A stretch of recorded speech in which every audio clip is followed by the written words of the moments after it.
Hello everyone, Eric Jones from North American Martial Arts. Today we're going to be covering bow staff requirements. We're going to be doing requirements for first Dahn Black Belt. Okay, so students who are high blue belt and they're getting ready to test for their black belt. So these are the moves that you're required to know. So the first thing I want to say is you want to make sure you have all of the previous bow requirements down. Okay, so everything from brown belt up, we got to make sure we have those nice and sharp. Okay. So the list is a palm spin. We're going to do a figure 8 spin release combination, and you also need to know bow staff form number 1. Now we're not going to cover bow staff form 1 in this video. I have a separate video in our bow staff playlist, so you can check that one out to specifically watch bow form 1 if you need to work on that. Okay. First things first, the palm spin. Now what we want to do with the palm spin. We're going to grab our bow staff, we're going to grab it almost exactly in the middle.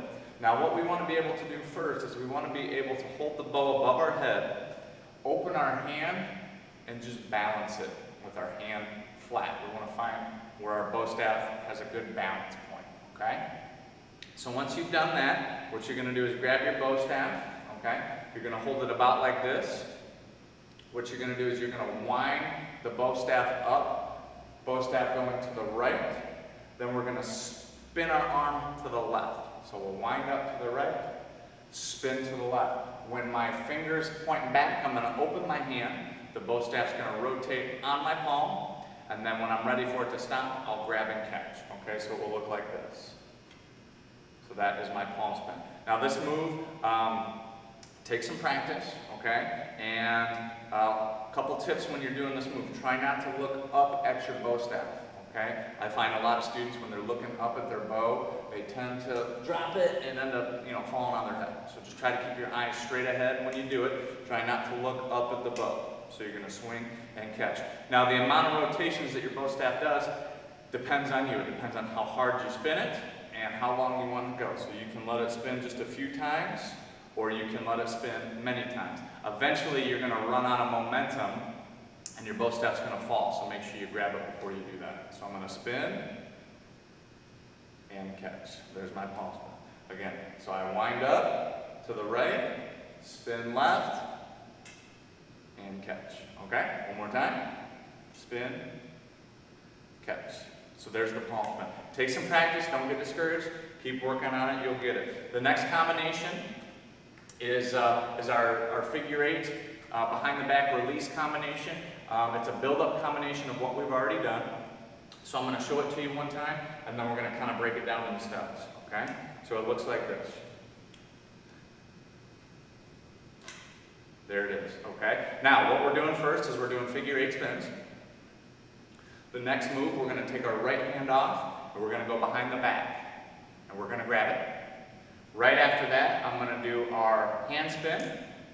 Right after that, I'm going to do a release. Now the release, you're going to want to start simple. Start with just a half rotation of your bow staff. You're throwing it with your right hand, catching it with your left hand. Okay? And as you get a little bit better, you can try to get a full rotation or even more rotations with the bow staff. Okay?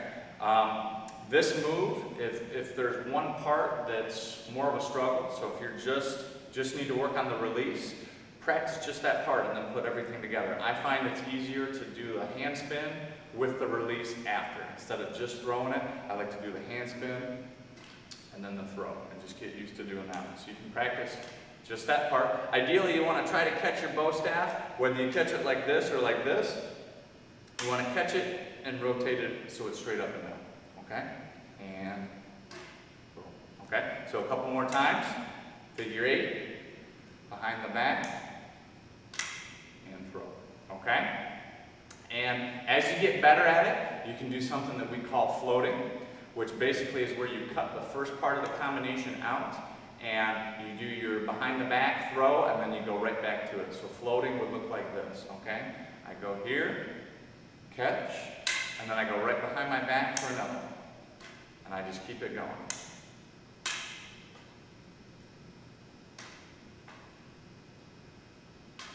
Okay, so that is our figure 8 behind the back hand spin release combination. So that was the requirements for first Dahn Black Belt, and make sure you go back and review all of your previous requirements as well.